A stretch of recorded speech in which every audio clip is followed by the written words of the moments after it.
senhora presidente Iracema Vale, senhores secretários, senhoras secretárias presentes à mesa, deputados e deputadas. Acho que o deputado Carlos Lula, e me inscrevi aqui rapidamente, nem me preparei, mas me vi na obrigação de subir para fazer alguns esclarecimentos, algumas explicações.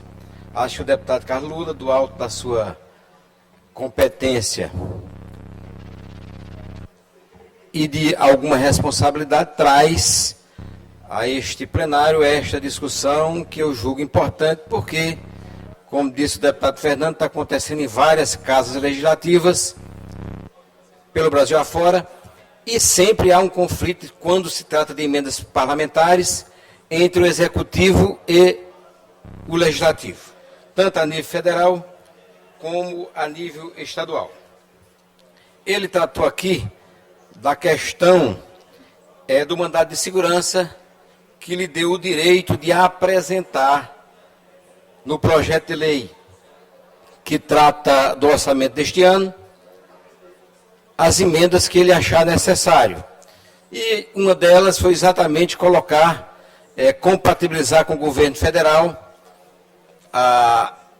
dentro de uma determinada simetria, ou simetria não tem determinada, é simetria ou não é, o Estado com o governo federal.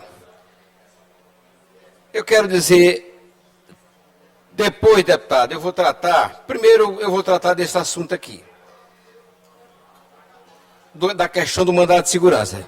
Primeiro, eu acho que o instrumento, e Vossa Excelência conhece, o instrumento jurídico que foi usado, não sou jurista, não sou legalista, não sou do direito, já disse aqui, repito, reafirmo, ele é um instrumento, mandado de segurança, ele é um instrumento jurídico que você usa quando o direito de alguém ou de algo foi realmente comprometido. E o direito do deputado Carlos Lula, o direito do Rodrigo Lago, deputado Carlos Lula, não foi comprometido, até porque Vossa Excelência nem tinha apresentado ainda as emendas, porque o prazo de abertura para as emendas ainda nem foi aberto. Regimentalmente só pode ser aberto depois da segunda discussão, da segunda discussão que está acontecendo hoje. E acredito que o nosso presidente da Comissão de Orçamento e Finanças vai abrir esse prazo de hoje para amanhã, que é o natural e o regimental. Então, se Vossa Excelência não apresentou nenhuma emenda, até porque não podia apresentar ainda, porque o prazo ainda não estava correndo, Vossa Excelência não teve nem um direito ferido. Deputado, quando for possível, me conceda 2 minutos. Sim, Vossa Excelência não teve nenhum direito ferido. Depois Vossa Excelência conceda a mim também 2 minutos, por favor, deputado Osmar. Sim, deputado Osmar. Se Vossa Excelência não teve nenhum direito ferido, o instrumento de mandado de segurança não poderia ser usado. Esse é meu entendimento como leigo que sou, porque não foi ferido nenhum direito de Vossa Excelência.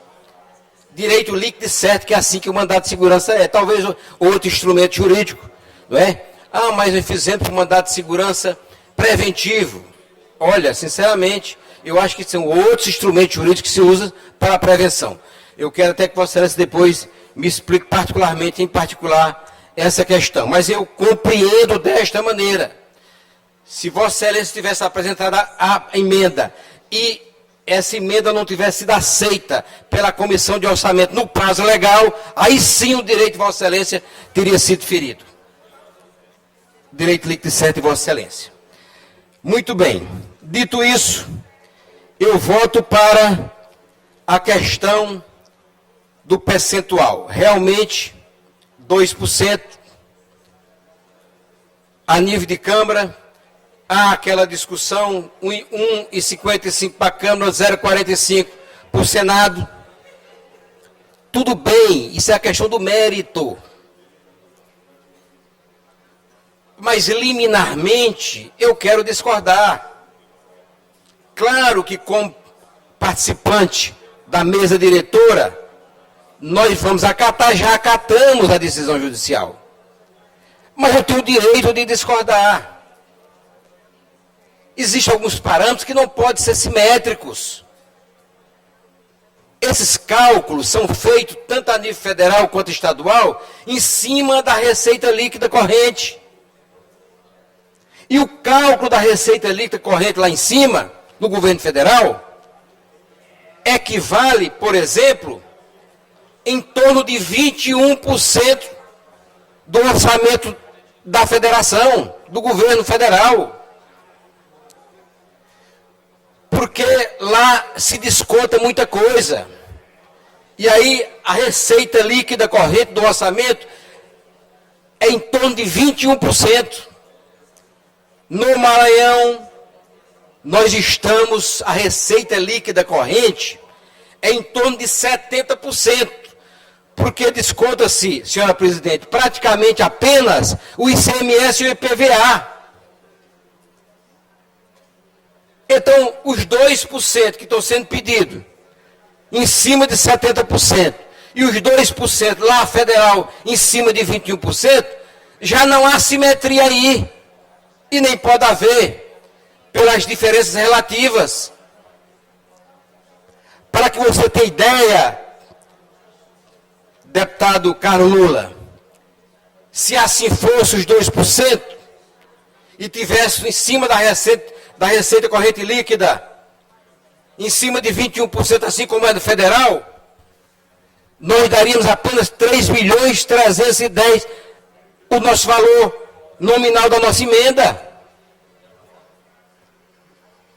Essas questões nós precisamos discutir no mérito e não dar uma liminar preventiva antecedendo um fato que porventura não ia acontecer. Eu entendo que Vossa Excelência adquiriu o direito, e outros colegas deputados, como Rodrigo Lago, e não sei se outros colegas já adquiriram o direito, de apresentar a emenda, está muito bem escrito no PL. PL é projeto de lei, não é a lei, não é a LOA. Vai apresentar e esta casa vai aprovar ou não. Depende do entendimento desta casa, nesse sentido. Agora, a simetria tem que ser muito bem pensada, porque depois vem a simetria das emendas de bancada. Tem que fazer simetria com tudo lá. Como será isso? E o poder executivo como fica? E outras simetrias que temos que ter. A simetria em cima dos 21%, que é a receita líquida do governo federal, do orçamento do governo federal, ou em cima dos 69%, quase 70%, que é a receita líquida do governo estadual.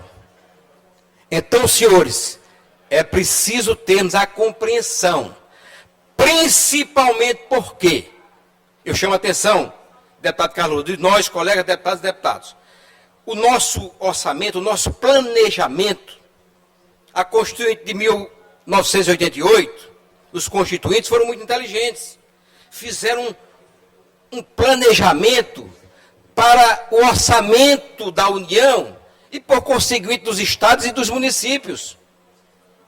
Um planejamento onde tem o PPA, 4 anos, onde tem a LDO, que organiza anualmente a lei orçamentária anual. A LDO tem que estar escrito na LDO de junho, julho, que nós aprovamos, o que vai acontecer na lei orçamentária anual que vamos aprovar agora. Se Deus quiser, esta semana ou a semana que vem, depende aqui de todos nós, desta casa, da presidente especialmente.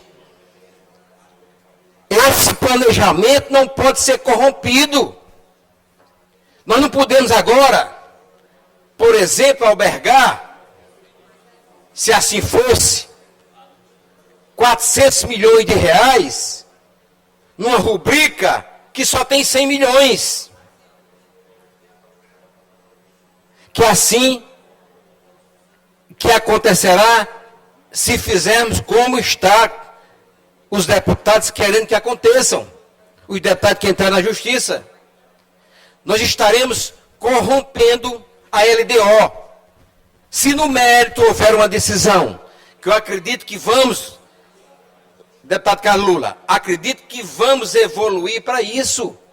Porque o mundo é evolução. Deputado Antônio Pereira. Vamos evoluir para isso. Mas se nós colocarmos agora, nós estaremos,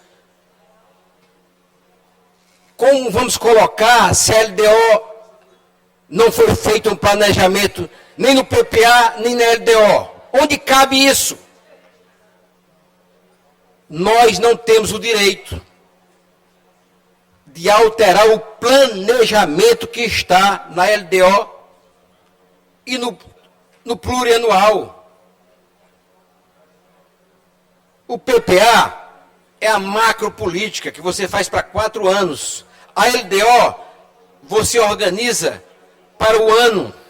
E o orçamento diz o que vai ser arrecadado, receita e despesa para o próximo ano, para o ano vindouro. Como é que agora nós vamos fazer uma alteração desse tamanho? Se fizéssemos mesmo assim, ela só valeria para o ano que vem, para o orçamento do ano que vem. Porque teria que passar pela LDO. Teria que ter um planejamento. É assim que eu penso. É assim que eu penso. Nós não podemos chegar, por questões políticas, e desorganizar as finanças do Estado do dia para a noite. Porque existe um planejamento para isso. Portanto, eu quero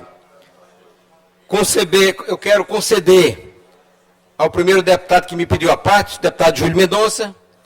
Logo depois, outro deputado também me pediu, o deputado Carlos Lula está se inscrevendo. Deputado Osmar, viu? Deputado Osmar, segundo, depois deputado Carlos Lula. Deputado Júlio, Vossa Excelência com a palavra. Obrigado, deputado Antônio Pereira.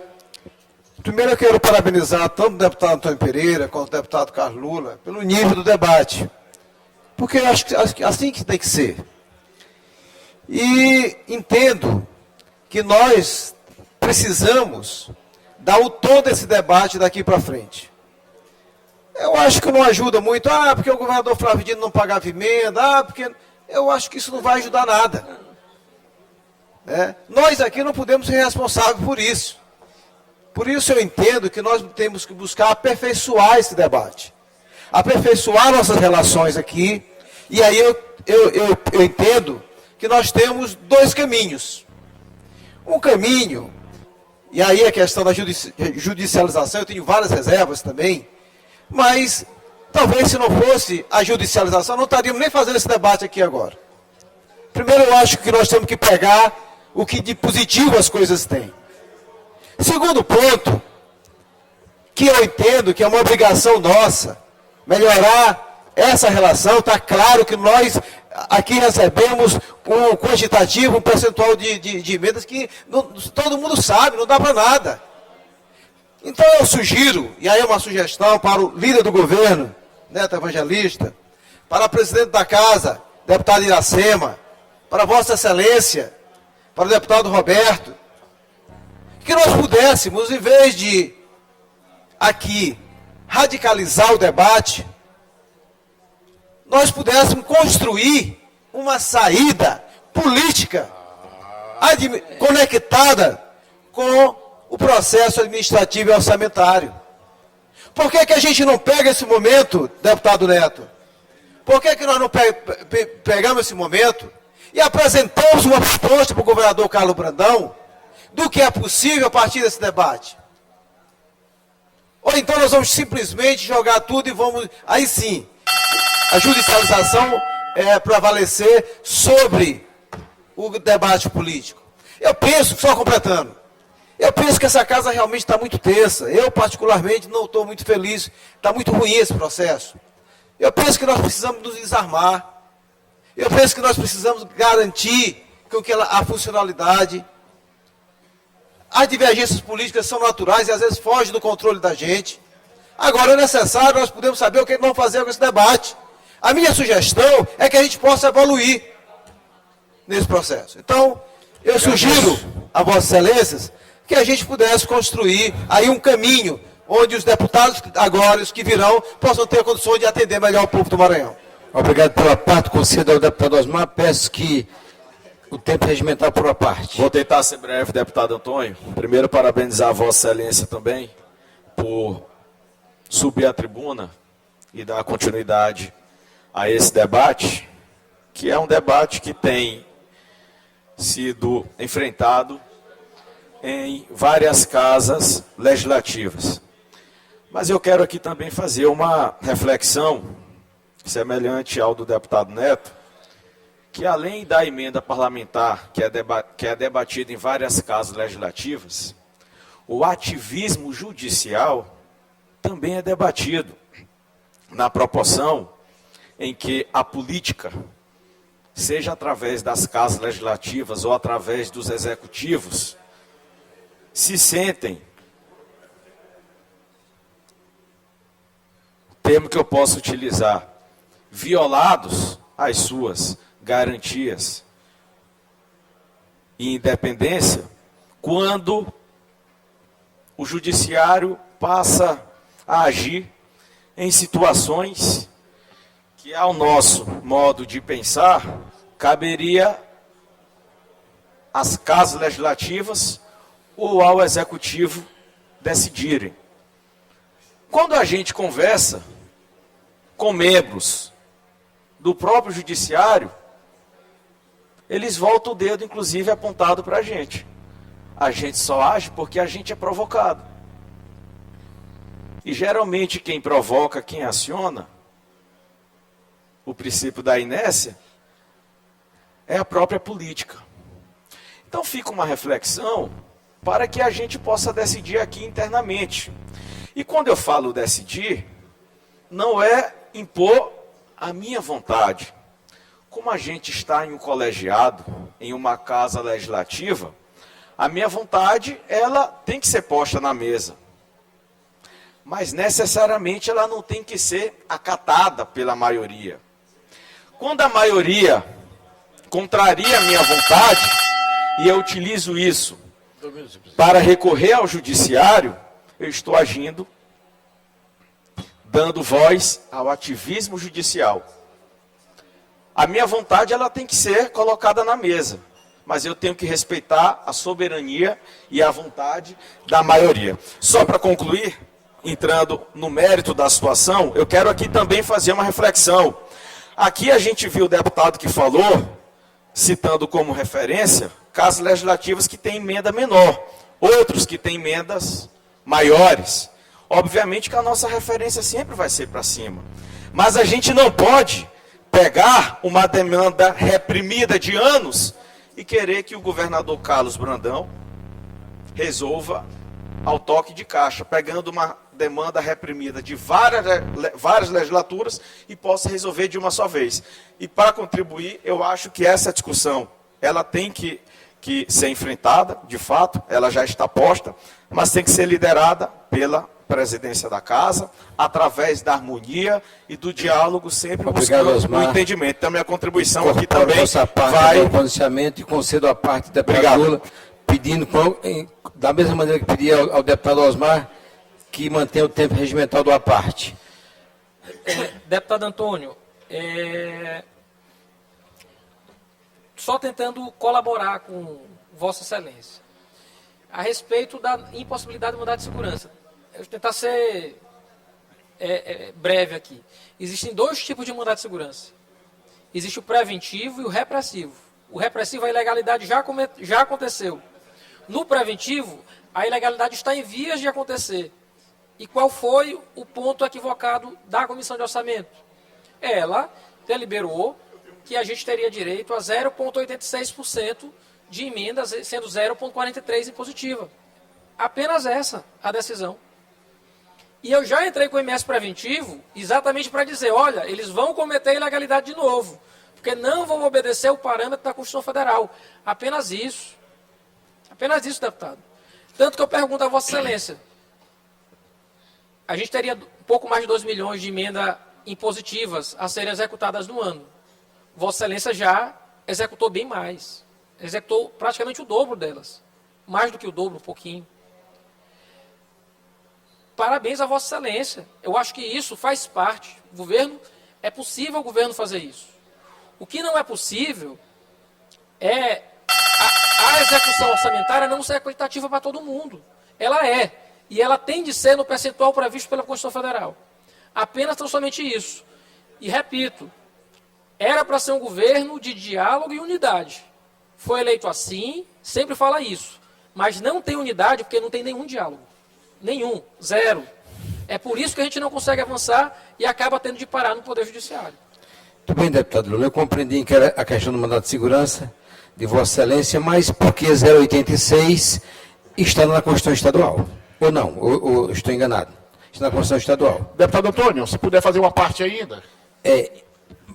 Em relação à questão que eu executei mais o valor acima das emendas, isso é normal e natural nesta casa, que já aconteceu várias vezes. Vossa Excelência era na época, secretário de Saúde, e eu coloquei emendas lá, e, por exemplo, para comprar ambulância, foi comprada a ambulância e foi entregue a ambulância sem a participação do deputado Antônio Pereira. Então, essas coisas a gente respeita em cada governo, e nem por isso eu fui reclamar, vou entrar na justiça. Principalmente, eu quero dizer que aqui não se tinha nem a coragem de entrar com um projeto de lei alterando a questão das emendas, nem na própria casa, deputado Iracema. Aqui eu me lembro que o Iglesio, o Edilásio, tal, tentaram fazer, e parece que outros colegas, não sei se o César Pires, tentaram fazer, e nós mesmos vamos acalmar com isso, quiçá imaginar entrar na justiça. Conclua, libera o áudio. Não estou dizendo que Vossa Excelência fez. Não, Vossa Excelência está seguindo o caminho que eu respeito Vossa Excelência. Acho até que tem uma coisa boa nisso tudo, que é o que abriu-se uma discussão. E quando abre-se uma discussão, nós temos que buscar pelo menos um caminho intermediário. Pelo menos um caminho intermediário. Acho que esta discussão, ela precisa ser apropriada no momento certo, sem atrapalhar as finanças e o orçamento do Estado. O que eu estou dizendo aqui é que eu não posso fazer absolutamente nada sem estar na LDO e sem estar na lei do PPA, no planejamento maior. Então, nós temos que amadurecer, talvez para o próprio, dentro de um acordo, aqui entre líderes, com o governo, com o legislativo, com o executivo, escutar também o executivo, para que nós possamos fazer alguma coisa, como alguém disse aqui, acho que foi o Osmar, uma coisa que vá acontecendo, que não tem um impacto na vida. Porque ao que parece, viu, Lula, deputado Carlos Lula, ao que parece, parece apenas que há uma judicialização toda hora, apenas para criar um dissenso, uma distensão entre os colegas, uma desunião entre os colegas e prejudicar o andamento normal do governo do Estado. Só que nós não esqueçamos, se a gente inviabiliza o governo do Estado, a gente deixa de ajudar o povo do Maranhão. Libero o som. Conclua, deputado. Eu vou concluir. O povo do Maranhão está atento. Parece que as questões judiciais visam apenas desunir a casa, inviabilizar o governo do Estado e acaba fazendo o quê? Prejudicando o povo, dificultando a vida do povo do Maranhão. E nós não fomos eleitos para isso, nós fomos eleitos para ajudar o povo a desenvolver socialmente, economicamente, em todos os setores, a vida do povo do Maranhão. Eu concedo a parte ao deputado Roberto Costa. Deputado Antônio, rapidamente, né? E assim, regimental. Eu fico muito à vontade de fazer essa parte, primeiro porque, como foi citado aí alguns valores de emenda de alguns parlamentares, eu não fui citado porque, obviamente, né, olharam que essa minha questão de emenda, eu não tenho absolutamente nada de diferente. Então, isso me dá, inclusive, também a autoridade de me posicionar de forma muito clara aqui. Mas essa discussão, para mim, o senhor é conhecedor disso, é uma discussão que, nesta casa, todos os anos, há 15 anos que eu estou aqui, acontece esse debate. E essa questão da impositiva, desde o governo de Rosiana, passando pelo Flávio, agora com o Brandão, sempre teve. E não se teve nada de anormal em se discutir isso. Agora, o que se discute hoje em relação ao direito do deputado Lula, do deputado Rodrigo ou de outro deputado ingressar na justiça atrás de uma decisão, se sentindo no seu direito, eu também vejo com naturalidade.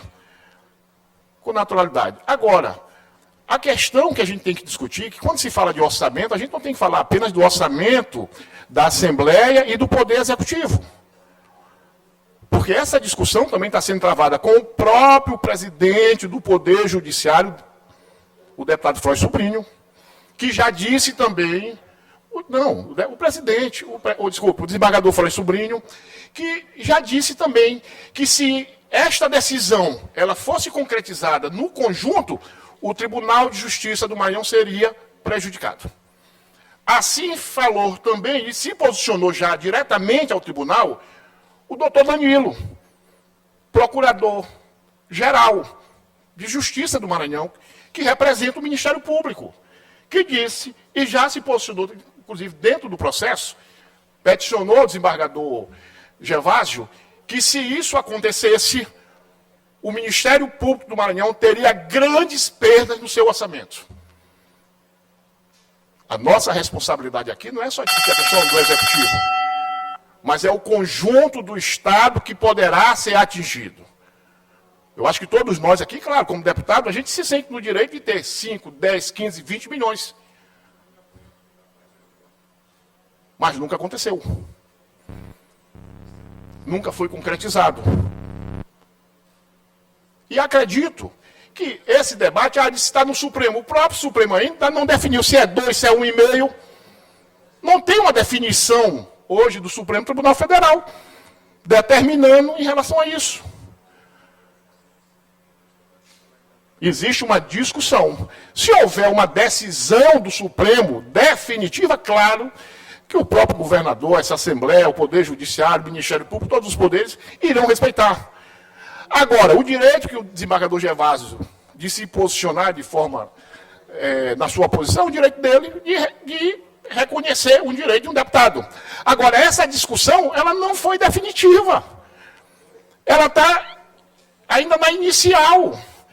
Ainda vai ser discutido dentro do próprio tribunal.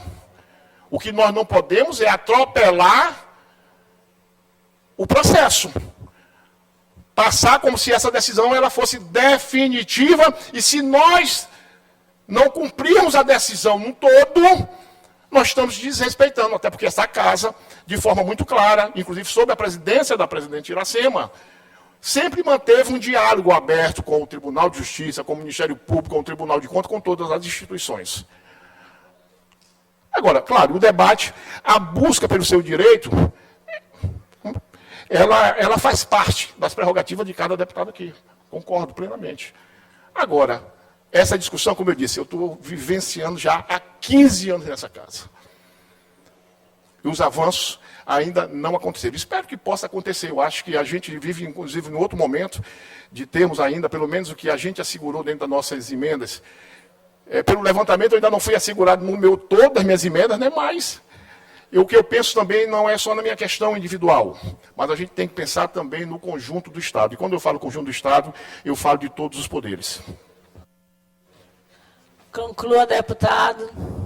Obrigado, senhor presidente. Incorporo a parte do deputado Roberto Costa, como todos, ao nosso pronunciamento, eu acho que esclarecedor. Eu quero apenas terminar dizendo assim, a competência legislativa concorrente assegura aos estados a prerrogativa de regular as particularidades de seu orçamento, inclusive a questão das emendas parlamentares. Então, nos cabe, deputado Arnaldo Melo, construir uma saída. Nós somos pessoas inteligentes que temos que evoluir em tudo, inclusive quanto às emendas parlamentares. Então, vamos juntos, conjuntamente, construir uma saída. E como muito bem disse o Roberto, a questão judicial está apenas começando, está na sua inicial. Senhora presidente, eu agradeço aí o tempo a mais que a senhora nos concedeu, mas tal a relevância da matéria, eu acho que foi importante. Muito obrigado.